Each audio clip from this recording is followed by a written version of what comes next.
Comienza A las Fuentes de la Fe en Tierra Santa, un programa dirigido por el padre Francesco Voltaggio.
Queridos amigos de Radio María, hola a todos, Shalom Lekulechem, Salam Milal Jami'.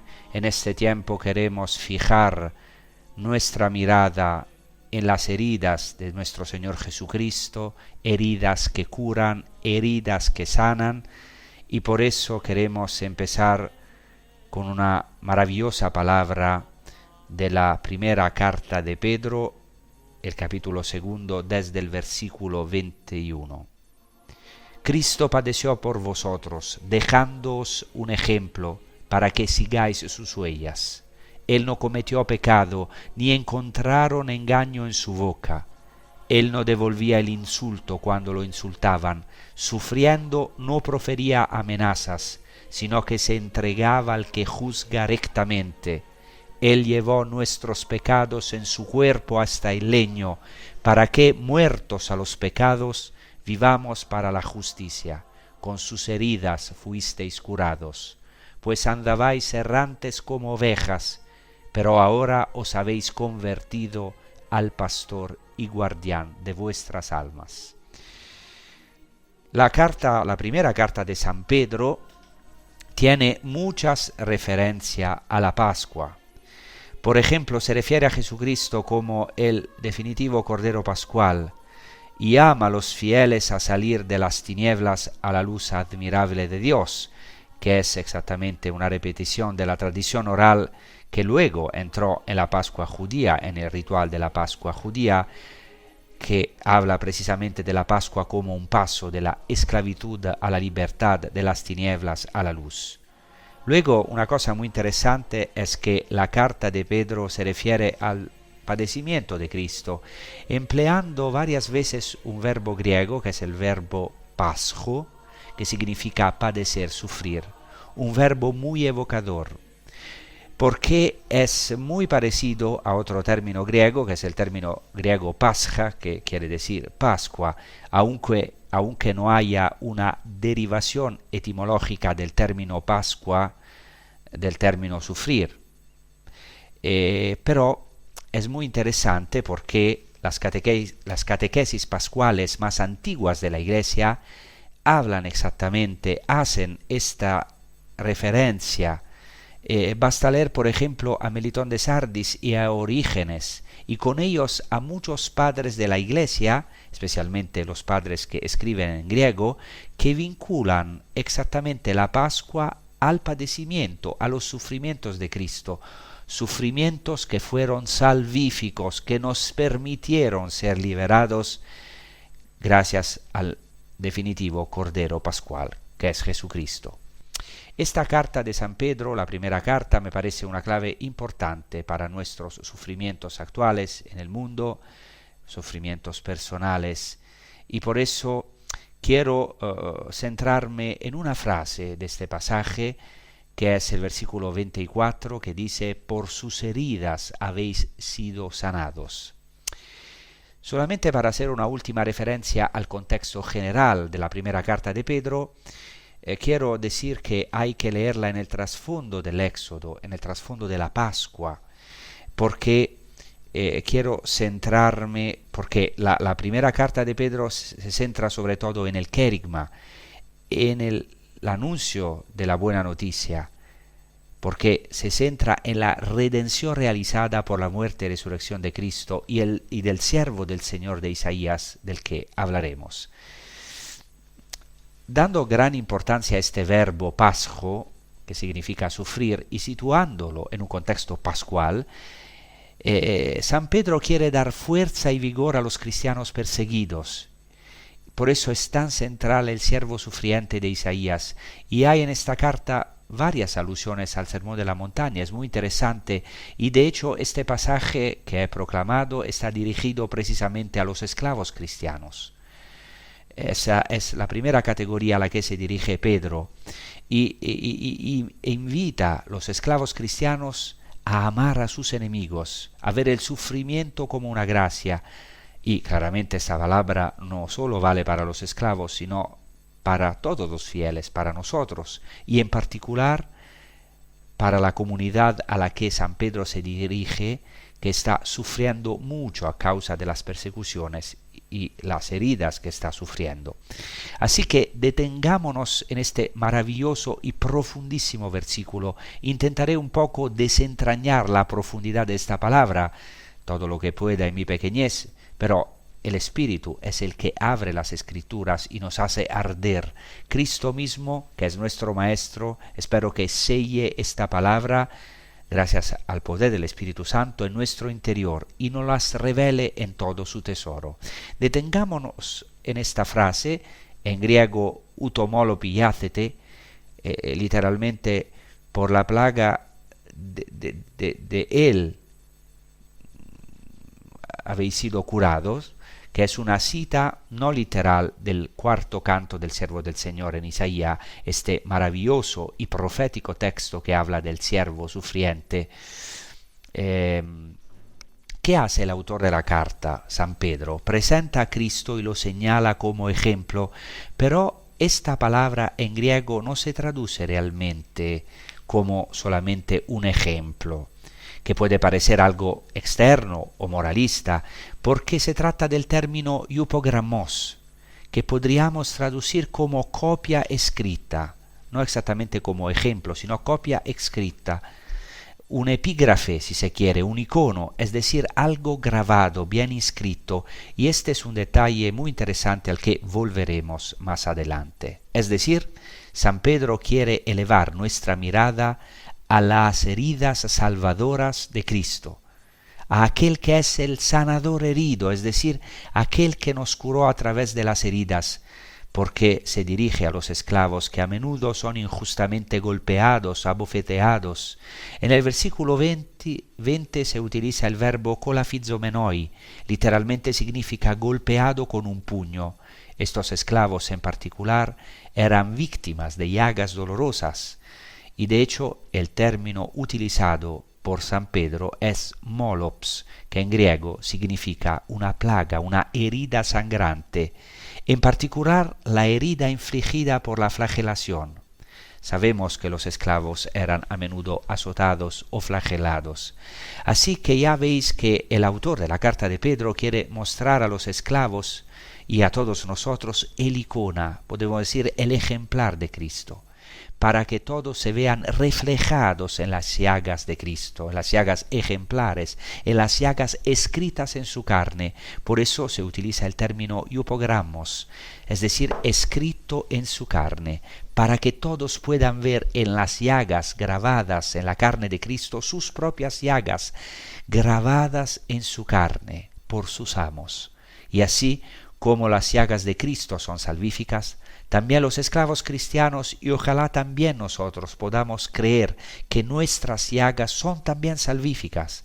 Por eso se nos invita, como hemos proclamado ahora, a seguir las huellas de Cristo e incluso las huellas grabadas en su carne.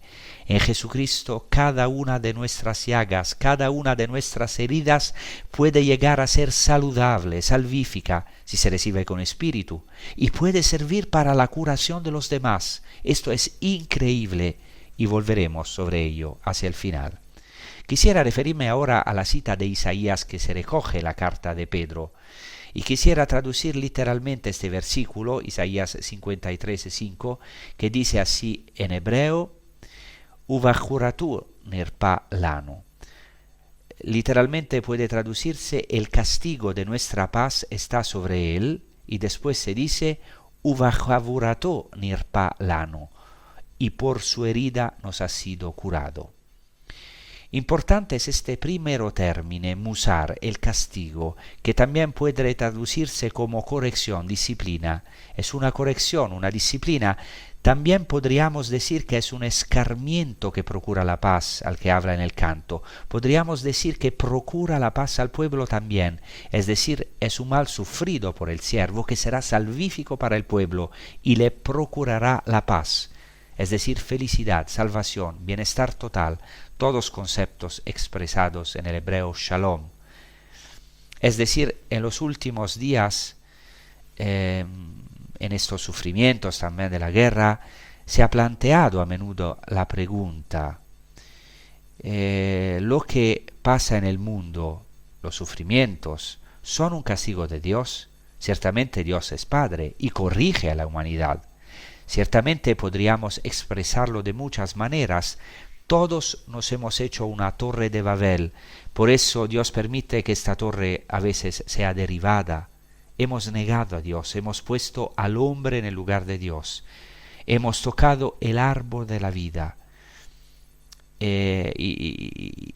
Pero ya ven que el castigo de Dios, o mejor su corrección, son imágenes, en el sentido que su corrección o su castigo siempre es para bien, porque Dios nos ama, es Padre. Si Dios destruye nuestra vida es para reconstruir. Su herida siempre es saludable, siempre es salvífica, siempre y cuando la aceptemos, cuando nos convirtamos, aquí hay un punto fundamental, siempre el Señor transforma nuestras vidas. Profundicemos pues por un momento en qué consiste esta misteriosa plaga salutífera.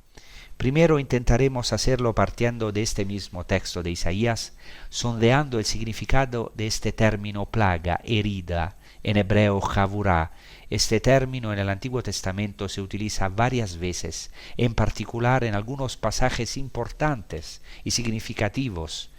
En primer lugar, hemos dicho que la plaga en este canto del siervo es de un varón de dolores, que es experimentado en el sufrimiento o incluso en la enfermedad, es reputado por el pueblo como azotado, como golpeado por Dios, como humillado, como traspasado. Todo apunta a una enfermedad como la lepra. De hecho, otro término utilizado en el canto del siervo es nagua, que significa precisamente golpeado por una plaga, que es la lepra, considerada un castigo divino, es una plaga terrible. De hecho, también se habla de traspasado. Este término, javurá, se utiliza varias veces en el Antiguo Testamento. En primer lugar, en el libro del Génesis, cuando Lamec, por una injuria, quiere vengarse, promete vengarse 70 veces 7, una venganza desproporcionada, y luego este término también se usa, por ejemplo, para la ley famosa de Levítico 24:20, ojo por ojo, diente por diente, y dice Éxodo 21:25, herida por herida. Y luego también se usa en el primer capítulo de Isaías, cuando se dice que el pueblo a causa de sus pecados tiene una llaga que es incurable. Isaías dice, desde la planta de los pies hasta la cabeza todo es llaga a causa de los pecados del pueblo. Esto sabemos que está iluminado en Cristo. Cristo es el que no se vengó, no nos dio herida por herida. No solo no se vengó 70 veces 7, o 77, como él dice, sino que él mismo nos curó por la herida que nos infligimos, por esas heridas de las que ahora vamos a hablar. Él que anuló la ley del talión, pero por no decir que la ley del talión estaba mal, ¿no? Fíjense, no estaba mal, fíjense que la ley del talión ya es una ética bastante avanzada, porque claro, dicho simplemente, si uno me ciega un ojo, yo le cegaré dos. Popularmente se dice así. Si a alguien le sacan un ojo, esa persona que ha recibido esa injusticia normalmente sí puede vengarse y no dice solamente vale, te saco un ojo y ya está, ya estamos en paz, sino que quiere hacer mucho peor. Y por eso la ley del talión pretendía limitar la venganza, pero Cristo va más allá, porque Cristo es el más allá. ¿Cómo cumple Cristo esta palabra? Que dice herida por herida. Le hemos infligido una herida, pero a través de su herida nos ha curado. Entonces también sabemos que Cristo nos ha curado de nuestras llagas, porque a causa de nuestros pecados a menudo estamos cubiertos de llagas, como leemos en Isaías. Pero Cristo hizo esta obra como en la parábola del buen samaritano. Se hizo cargo de este hombre golpeado por ladrones, lo dejó medio muerto, derramó aceite y vino en sus heridas. Aquí quiero detenerme en particular en algo muy importante, muy interesante, que en el Antiguo Testamento hay casos en los que Dios cura un mal a través de un mal similar, si se puede decir así. Es algo muy curioso porque esto es una prefiguración de Cristo y su cruz. No es que Dios sea la causa del mal, pero Dios muchas veces se divierte, entre comillas, curando un mal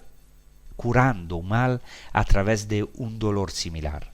Por ejemplo, en el libro de los Números, capítulo 21, el pueblo de Israel, por su murmuración, es atacado por serpientes ardientes, literalmente, que los matan. Pero ¿cómo se salvan? Dios le dice a Moisés que levante una vara, una serpiente, y a través del acto de levantar sus ojos a esta serpiente de bronce, los israelitas son salvados de las serpientes. A través de esa serpiente levantada son salvados de las serpientes. Hemos visto en Isaías 53 que el pueblo es sanado a través de las heridas del siervo. Son sanados de sus heridas a través de las heridas del siervo. Se podrían poner varios ejemplos. Por ejemplo, en el segundo libro de Reyes, Eliseo sana las aguas malas de un manantial echando sal en ellas. Sal que no se debería permitir beber después de beber agua, normalmente se debería desalar. En cambio, Eliseo, por mandato de Dios, sana las aguas saladas o malas de un manantial, echando sal en ellas. Y en particular hay un hermoso acontecimiento que ocurre en el Éxodo durante la travesía de Israel por el desierto, que es lo que ocurrió en Mará. Mará quiere decir en hebreo amargura. El pueblo se encuentra con manantiales de aguas amargas en Mará y no pueden beber de estas aguas. Y Dios ordena a Moisés que arroje un madero que luego es prefigurado, o sea, es una prefiguración de la cruz. Y gracias a que Moisés arroja este madero a las aguas amargas se convierten en dulces. La tradición judía, por ejemplo, en el Targum Neófiti, y en el Targum Pseudo Jonatán, añade un detalle interesante, según el cual se dice que la madera que Dios ordena a Moisés arrojar a las aguas de Mara es la de una adelfa, es decir, un árbol de hojas venenosas o amargas. Y los rabinos se preguntan por qué es así. Hay un midrash llamado Mejilta de Rabbi Ishmael que da una interpretación. Cuidado que esto puede ser una enseñanza muy antigua, porque incluso se atribuye a Shimon ben Gamaliel, así que alrededor del año 100 después de Cristo, claramente. Escuchen este texto de la tradición judía porque es muy esclarecedor. Dice así: venid y ved cuán diferentes son los caminos del Omnipresente de los hombres, porque el hombre cura lo amargo con lo dulce, mientras que aquel que con su palabra creó el mundo no lo hace, sino que cura lo amargo con lo amargo. ¿Cómo lo hace? Coloca la sustancia dañina dentro de la sustancia dañada para convertirla en un milagro. Podemos decir que Dios es el primero que inventó la vacuna, porque Dios hace milagros curando la amargura, a diferencia de lo que hace el hombre. En apoyo de esto, el Midrash cita un texto muy interesante de Jeremías, donde Dios dice al pueblo literalmente: y de vuestras llagas, de vuestras heridas os curaré. Pero esta preposición de, en hebreo, min, también puede traducirse a partir de vuestras llagas os curaré, es decir, vuestras llagas os pueden curar. ¿Qué es lo que quiero decir? Que según este texto de Jeremías y según el Midrash, que pretende captar el corazón de las Escrituras, Dios cura al pueblo no solo de sus heridas, sino por medio de las heridas. Dios cura por el mismo medio por el que hiere. Aquí está la clave de nuestros sufrimientos. Dios hace milagros, por tanto, de forma paradójica. Cura un mal por medio de otro mal aparente para mostrar su gloria de forma eminente. O sea, Dios cura por el mismo medio por el que hiere, y esto nos da gran consolación. Ahora vamos a escuchar o a rezar mejor con un canto, a meditar con un canto, que es un salmo que habla precisamente de la persecución del orante. Mucho me han perseguido, el Salmo 129, pero que también es una prefiguración maravillosa de Cristo, y también nosotros nos identificamos en este orante, en las persecuciones y los sufrimientos que a veces el Señor permite que suframos. Mucho me han perseguido desde mi juventud, mucho me han perseguido, que lo diga Israel, mucho me han perseguido desde mi juventud, mucho me han perseguido, pero no han podido conmigo. Sobre mi espalda aradores, sobre mi espalda alargaron su surco, sobre mi espalda araron los aradores,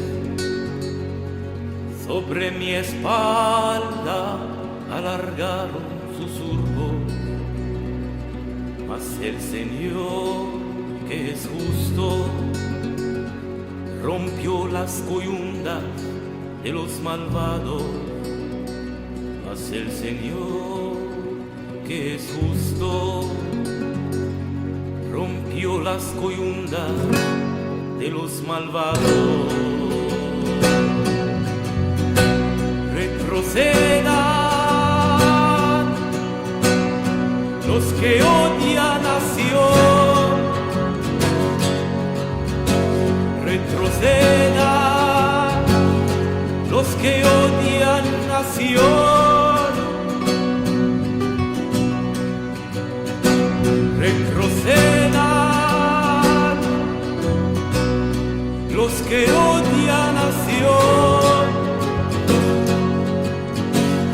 retrocedan los que odian nación, que sean como la hierba que crece en el tejado, como la hierba que se seca antes de arrancarla. De ella no llena el segador su mano, de ella no llena su regazo el gaviador. Retrocedan los que odian nación, retrocedan los que odian nación, retrocedan los que odian nación, retrocedan los que odian nación.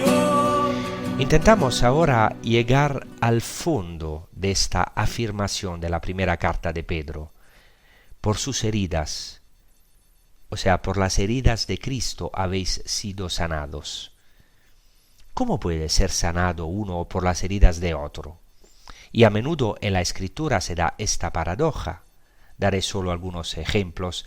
En Apocalipsis 7 se habla de la sangre del Cordero que hace blancas las vestiduras de los elegidos, una expresión paradójica que puede parecer contradictoria. Podríamos decir un oxímoron para los que conocen esta palabra. El oxímoron implica dos conceptos absolutamente opuestos. O sea, ¿cómo puede una sangre lavar y hacer blancas las vestiduras? Pero es así. Pero es la paradoja de Cristo. Él es el oxímoron más bello. Ahora vamos a entenderlo más. Otro ejemplo está siempre en el mismo capítulo del Apocalipsis. El cordero que se hace de pastor. Cristo es un cordero, pero conduce a sus fieles a las fuentes de las aguas de la vida. Es un pastor, pero es también un cordero, es el cordero pastor. ¿Cómo puede un cordero hacer de pastor? Cristo es cordero y pastor a la vez. Es un simbolismo, una expresión oximorónica, es decir, basada en el oxímoron, algo que parece contradictorio. Aquí tenemos algo parecido, aquí tenemos un sanador herido, un herido que cura. Es la belleza del primer querigma cristiano. Es decir, el primer anuncio cristiano de salvación vio en Jesús el cumplimiento de estos símbolos paradójicos. Cristo con su muerte venció a la muerte. Él, inocente, se hizo pecado, como dice San Pablo, o sea, se cargó con nuestros pecados para justificar al hombre. Cristo cumplió la figura del siervo sufriente de Isaías, cargó con nuestros pecados en el madero de la cruz, invirtió nuestra situación, nos curó a través de sus heridas, o más bien a causa de sus heridas. Nótese que esto ya se encuentra en la tradición judía, en referencia al siervo sufriente. Hay un poema litúrgico judío titulado Asmi Lifnei Bereshit que los judíos recitan en una oración llamada Musaf de Yom Kippur, o sea, Musaf del día de la expiación, que es maravillosa y que dice así: el Mesías, nuestra justicia, se ha alejado de nosotros y somos aterrorizados y no hay quien nos justifique. Él ha llevado nuestras iniquidades y el yugo de nuestra culpa, ha sido herido por nuestras culpas, ha cargado sobre su hombro nuestros pecados. Que encuentre perdón por nuestras iniquidades. Seremos curados de sus heridas en el momento en que el Señor lo convierta en nueva criatura. Sácalo del centro de la tierra, levántalo de Seir para reunirnos por segunda vez en el monte Líbano. Cuidado que este es un texto judío. Así, con este breve excursus que hemos hecho, podemos comprender la enorme profundidad de este versículo de la primera carta de San Pedro: por sus heridas habéis sido sanados. La imagen de estas heridas curativas es mostrada por San Pedro a los esclavos cristianos y luego a todos nosotros como el cumplimiento del siervo sufriente de Isaías en Jesús de Nazaret, como una realidad viva, fruto de la experiencia personal, como una síntesis visual, podemos decir, del Sermón de la Montaña, que dice: amad a vuestros enemigos, haced el bien a los que os odian. Esto es todo el anuncio de la salvación. De hecho, Jesús cumplió verdaderamente esta palabra en su plenitud. En este pasaje que hemos proclamado al inicio de este episodio, encontramos el espíritu del Sermón de la Montaña que animaba a los primeros cristianos. Sufrir injustamente, dice la carta de Pedro, es una gracia, es una elección de Dios, una bienaventuranza, algo increíble. El autor se dirige a los esclavos para que, contemplando el ejemplo de Cristo grabado en las llagas, ellos también sean elegidos para convertirse en sanadores heridos como Jesús. Todos somos llamados a imagen de Jesús a convertirnos en sanadores heridos para los demás, es decir, incluso los sufrimientos de los que sufren y de los esclavos pueden llegar a ser salvíficos, por lo que la liberación para estos esclavos y para nosotros no es principalmente social o política, no la encerramos allí, sino que será mucho más profunda. Estos esclavos a los que Pedro habla, y nosotros también, ya hemos sido liberados, ya liberados por Cristo, que liberó a las almas cautivas y a las ovejas errantes, reuniéndolas como rebaño en una comunidad, en la iglesia. Como dije, Jesús cumplió la Torá en su plenitud, la ley. Antes la Torá, los 10 mandamientos, las 10 palabras de vida, estaban grabadas en tablas de piedra. Ahora, en la nueva alianza con Cristo, esta Torá está grabada en el cuerpo de Cristo, incluso en sus heridas, y a través de su Espíritu está grabada en nuestros corazones. Curiosamente, hay una pequeña historia judía muy simpática en la que un discípulo visita a su maestro y éste le pregunta: ¿qué has aprendido en este tiempo? Y el discípulo le responde con cierta jactancia: he recorrido todo el Talmud. O sea, he atravesado todo el Talmud, dice. He recorrido todo el Talmud. ¿Y cómo le respondió su rabino? Sí, de acuerdo, pero el Talmud te ha atravesado a ti personalmente. Y esto aún más, podríamos decir, del Evangelio, de la palabra de Dios, de Cristo. Quizá hemos recurrido toda la Biblia. Yo también soy biblista y toda mi vida he estudiado la Biblia y las lenguas bíblicas. Podemos decir que he atravesado la Biblia. Sí, quizá he leído muchas cosas, pero la palabra de Dios me ha atravesado. Ha pasado Cristo a través de mí. Estas heridas de Cristo están grabadas en mí. Así que en este tiempo podemos prepararnos a esta resurrección de Cristo. Cristo aparece resucitado con sus llagas. Y yo siempre me pregunto, ¿por qué Cristo aparece con sus llagas, con sus heridas? Un cuerpo resucitado no aparece con heridas, es perfecto. Nosotros resucitaremos en el futuro sin imperfecciones. Pero sin embargo, Cristo aparece con sus heridas. ¿Por qué? Ciertamente para mostrar que el que ha resucitado es verdaderamente el crucificado, que no es otro, pero podría haber sido reconocido de otras maneras. Así que aquí hay un misterio mucho más profundo. Me atrevería a decir abismal, porque el amor de Dios es un abismo. Cristo aparece con sus heridas para mostrar que sus heridas nos han permitido el acceso total a Dios y constituyen el tatuaje perenne de su amor. Es el verdadero tatuaje, no ciertos horrores que vemos en la piel de algunos, sino el verdadero tatuaje, el tatuaje eterno del amor de Dios. El Antiguo Testamento, por ejemplo, dice en el profeta Habacuc 3:4: rayos de trueno salen de sus manos, ahí está su poder. En referencia a Dios. Literalmente esta frase, si uno la traduce del hebreo, es aún más fuerte. Rayos salen de sus manos. Allí está el velo de su poder. El velo del poder de Dios son estos rayos que salen de sus manos.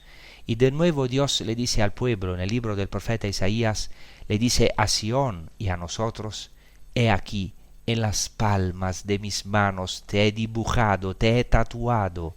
Se usa una raíz hermosa que es la raíz hakak, que literalmente significa gravar. Y por lo tanto también tatuar, es decir, grabar en la piel. Es decir, Dios nos dice, en mis manos te traigo esculpido, te traigo tatuado, grabado, dibujado. Cada uno de nosotros, incluso el que se siente más pecador, o que lo es, está tatuado en las manos de Dios. Sabemos que el tatuaje es algo indeleble, algo grabado. Aquí hay una profecía estupenda de Cristo. Por eso, al aparecer con sus heridas, Cristo nos las muestra y nos dice, mira, te he esculpido en mis manos. Cuidado que esta raíz hakak, esculpir, también de este verbo, de esta raíz verbal, viene el término precepto en hebreo, que es chok, porque los preceptos eran esculpidos.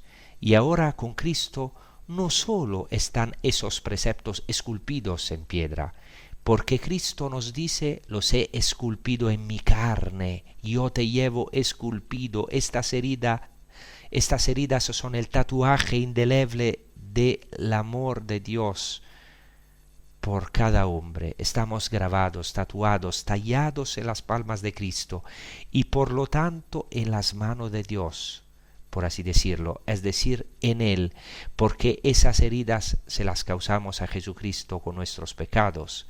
Pero ahora esas heridas en la resurrección de Cristo están glorificadas, están transfiguradas. Sí, son nuestras heridas, no solo las de Cristo, sino que allí podemos ver nuestras propias heridas, las heridas que le infligimos, pero también las heridas que sufrimos, porque muchas veces tenemos heridas terribles grabadas en el corazón y en el alma, a veces en la piel, en las arrugas hasta, porque tenemos sufrimientos que están escritos en nuestro rostro, en nuestras manos, desgraciadamente en nuestro cuerpo, debido a veces a las marcas que otros han hecho en nosotros, como estos esclavos a los que se dirige San Pedro en su carta. Entonces miren qué hermoso es. Cristo aparece con sus llagas para mostrar que nos ama de verdad. Por eso ahora vamos a rezar y a meditar todo esto con un canto que dice, oh Jesús, amor mío, cuánto me has amado.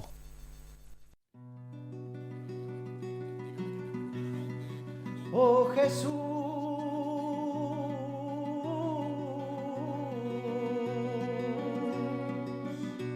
amor mío, cuánto me has amado, cuánto me has amado.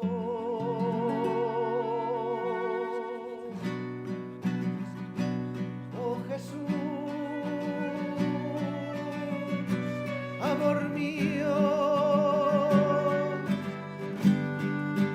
cuánto me has amado, cuánto me has amado.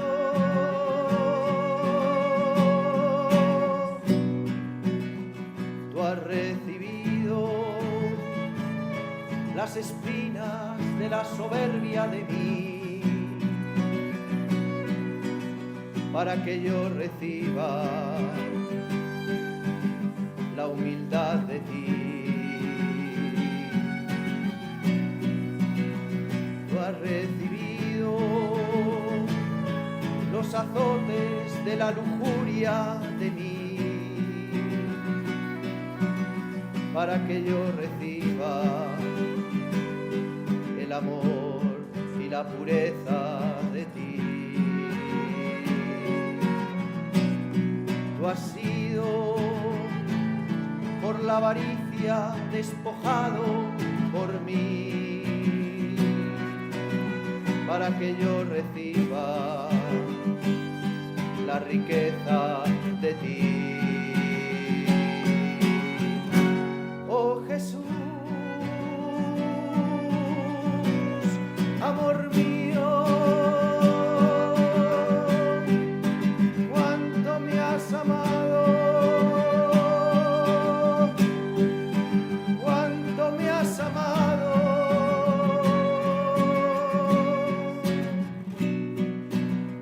Tú has recibido la hiel y el vinagre de mí, para que yo reciba la dulzura de ti. Tú has recibido el desprecio y los insultos de mí, para que yo reciba la mansedumbre de ti. Tú has recibido los clavos y la lanzada de mí, para que yo reciba la obediencia de ti. Oh Jesús, amor mío, cuánto me has amado, cuánto me has amado. Tú has sido crucificado por mí, para que yo reciba la salvación de ti. Tú has recibido la muerte de mí, para que yo reciba la vida de ti. Tú has recibido la sepultura de mí, para que yo reciba la resurrección de ti. Oh Jesús, amor mío, cuánto me has amado, cuánto me has amado. De mi Señor tú has recibido el mal, la muerte y el pecado, para que yo reciba de ti solo a ti mismo. A mí tú te has donado, oh Jesús, amor mío, cuánto me has amado, cuánto me has amado.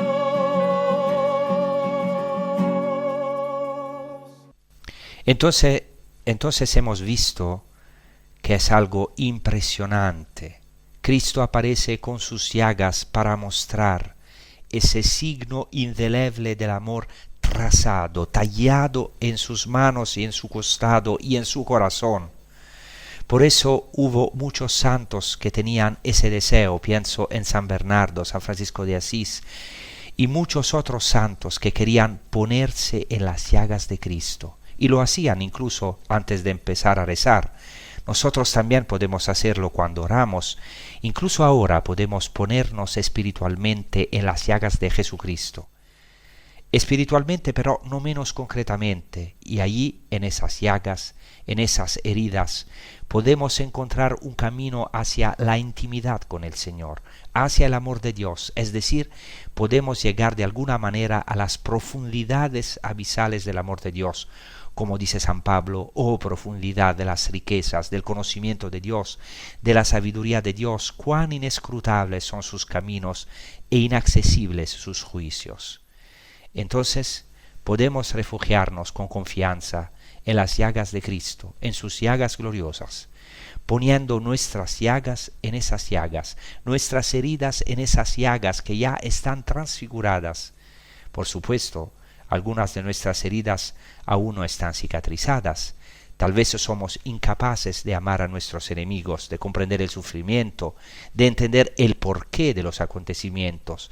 Esas heridas no están iluminadas todavía, pero poco a poco el Señor las ilumina y las transfigura. Paciencia. Tal vez todos conozcáis el emblema de nuestra cruz de Tierra Santa, la cruz de Jerusalén. Desde antiguo es una bandera blanca con 5 cruces rojas, una grande en el centro y 4 más pequeñas en los 4 cuadrantes que forman esta gran cruz roja, que por supuesto también se interpreta como la cruz, el anuncio del Evangelio, del amor de Dios que se extiende a los 4 puntos cardinales de la tierra, a la humanidad. Pero también es un símbolo de las 5 santísimas llagas de Cristo, el costado y las otras 4 llagas, 2 en las manos y 2 en los pies. Estas son las llagas gracias a las cuales estamos curados y en las que podemos habitar y encontrar morada. ¿Y cómo nos cura Jesucristo? A través de sus heridas. ¿Cómo curó la incredulidad de San Tomás? A través de sus heridas. ¿Cómo cura nuestra incredulidad? A través de sus heridas. Sus heridas son el remedio para todos los males. Así que, ¿cuál es mi mal hoy? ¿Cuál es tu mal hoy? Habita en las llagas de Cristo. Quien habita en las llagas de Cristo está salvo, está inmerso en su vida divina, está escondido en sus tesoros, está en el océano de su misericordia. Lo dijo también el Papa, las llagas de Cristo son troneras al cielo, son las llaves que abren el cielo, que abren la historia, son una brecha en la vida divina. Así Cristo herido ha herido nuestros corazones, como dice el Cantar de los Cantares, el traspasado nos ha traspasado con su amor. Entonces podemos concluir contemplando y poniéndonos en las heridas de Cristo, que cura, las heridas de Cristo que es el sanador herido, y así podemos entender nuestra misión. No estamos llamados a ser hombres perfectos sin heridas. No estamos llamados a eliminar y borrar heridas. No somos víctimas de nuestras heridas, porque sólo a través de las heridas se puede obtener la salvación, y sólo a través de las heridas podemos tener misericordia y curar, con la ayuda de Cristo, las heridas de los demás. Nuestras heridas, las heridas del cristiano, como las de Cristo, pueden transfigurarse, pueden hacerse gloriosas, porque no hay mejor manera de sanar a una persona herida que a través de otra persona herida y salvada. Solo aquellos que verdaderamente han experimentado algunas heridas, tal vez incluso algunos pecados, aquellos que han estado en el infierno pueden salvar a otros del infierno, por así decirlo. Entonces, ¿cómo podemos sanar a otros? Por medio de nuestras heridas. No las rechazamos. Nuestras heridas son nuestra fuerza. Pablo lo entendió cuando en la carta a los Gálatas se enfada en los que quieren que los gentiles se circunciden y dice: basta, que nadie me moleste, porque yo llevo los estigmas de Jesús en mi cuerpo, porque había sido azotado varias veces, tenía las marcas de sus heridas internas y externas en su ser. Así que no nos encerremos en el victimismo, porque en este tiempo en el que estamos a lo mejor encerrados, podemos encerrarnos en el victimismo. Y justo hay un evangelio, que es el evangelio de los 2 de Emaús, que reconocen a Jesús al partir el pan. ¿Por qué la fracción del pan? Ciertamente porque era un gesto típico de Jesús, es un signo de la Eucaristía, de la liturgia, pero quizás también porque cuando partimos el pan mostramos las palmas de las manos. Y no podemos partir el pan sin mostrar las palmas. Cuando se hace el gesto de partir un pan, que evidentemente no era una hostia, sino que en realidad era pan ácimo, porque estaban en tiempo de Pascua, Jesús y los dos de Emaús. Jesús parte el pan ácimo y cuando lo parte muestra sus heridas, es decir, las dos víctimas de Emaús que volvían de Jerusalén, heridos, fracasados, frustrados. Dicen, pensábamos que era Él quien liberaba a Israel. Ellos son curados por la fracción del pan, por Cristo que parte, porque cuando parte el pan ven sus heridas. Cristo herido con mayúscula cura a los dos heridos de Emaús y nos cura también a nosotros. Y si aún no estamos curados, nos curará.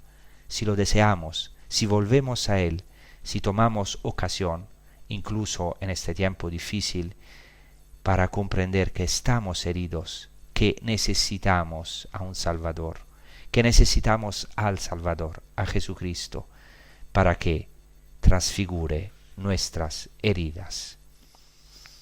Muchas gracias. Os deseo una buena prosecución con los programas de Radio María y hasta la próxima. Gracias.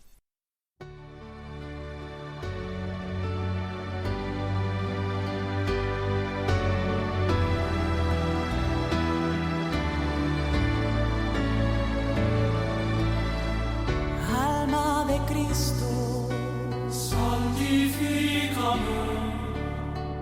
cuerpo de Cristo, Sálvame, sangre de Cristo, embriágame, agua del costado de Cristo, lávame, pasión de Cristo, confórtame, oh buen Jesús, óyeme, y dentro de tus llagas, escóndeme, no permitas que me aparte de ti. del enemigo, Defiéndeme, en la hora de mi muerte, llámame, y mándame ir a ti. para con tus santos te alabe por los siglos de los siglos. Amén. Pasión de Cristo, Confórtame, oh buen Jesús, óyeme, y dentro de tus llagas, escóndeme, no permitas que me aparte de ti. del enemigo, Defiéndeme, en la hora de mi muerte, llámame, y mándame ir a ti.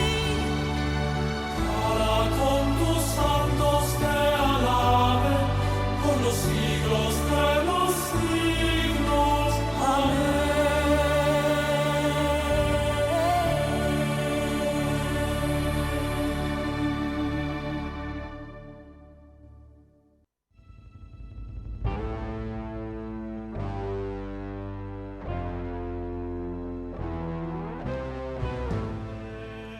Y así concluye A las fuentes de la fe en Tierra Santa, con el padre Francesco Voltaggio.